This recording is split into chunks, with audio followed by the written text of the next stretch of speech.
సరైన ఏర్పాట్లు లేకుండా ట్రాఫిక్ పోలీసులు చేపట్టిన వాహన తనిఖీలు ఒకరి నిండు ప్రాణాన్ని బలిగొన్నాయి.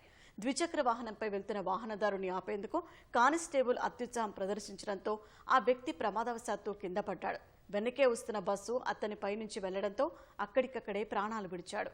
హైదరాబాద్ బాలానగర్లో జరిగిన ఘటనతో తోటి వాహనదారులు రోడ్డుపై ఆందోళనకు దిగగా వారిని చెదరగొట్టేందుకు పోలీసులు లాఠీలకు పనిచెప్పాల్సి వచ్చింది.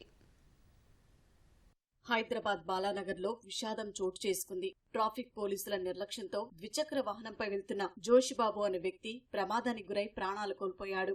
ఆంధ్రప్రదేశ్లోని కోనసీమకు చెందిన జోషిబాబు కొన్నేళ్ల క్రితం హైదరాబాద్ కి వచ్చాడు. షాపూర్ నగర్ లో కార్పెంటర్ గా పనిచేస్తూ జీవనం సాగిస్తున్న అతనికి భార్య, 10 ఏళ్లలోపు పాప, బాబు ఉన్నారు.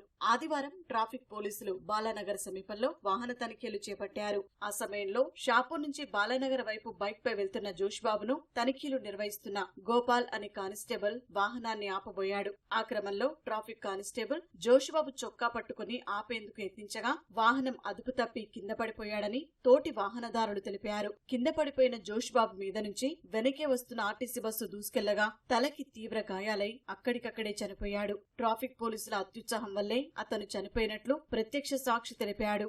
హెల్మెట్ ఉంది, బండి అన్ని ఉన్నాయి. తనకి పట్టడం తప్పు. ఫస్ట్ ఆఫ్ ఆల్ ఇస్తుంటే తన చేతి పట్టుకుంటే గుంజేశాడు. గుంజంగానే తన ఒక పల్సర్ బైక్ తాకి బస్ కింద పడుతూ చనిపోయాడు. చెట్ల మధ్యలో దాచుకొని పట్టుకుంటారు. అందరినీ ₹100 200 కోసం పట్టుకుంటారు. వాళ్ళకి రైట్స్ ఉన్నాయి కదా, వాళ్ళు ఫోటో కొట్టే రైట్స్ ఉన్నాయి. వాళ్ళకి రోడ్డు మధ్యలో ఆపే రైట్స్ లేవు, బార్గెట్లు లేవు, ఏం లేవు. అట్లయితే పట్టుకుంటారు వాళ్ళు.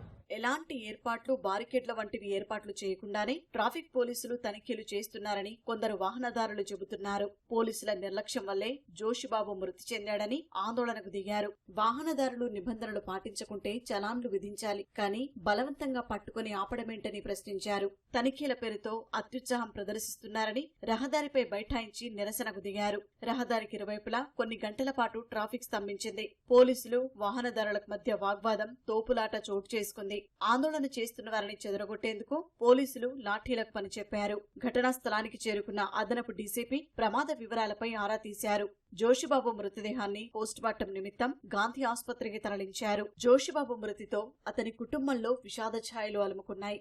భర్తను కోల్పోయిన భార్య, తండ్రిని కోల్పోయిన 2 పిల్లల భవిష్యత్తు ఏంటంటూ మృతుడి బంధువులు విలపించిన తీరు అందరినీ కంటతడి పెట్టించింది.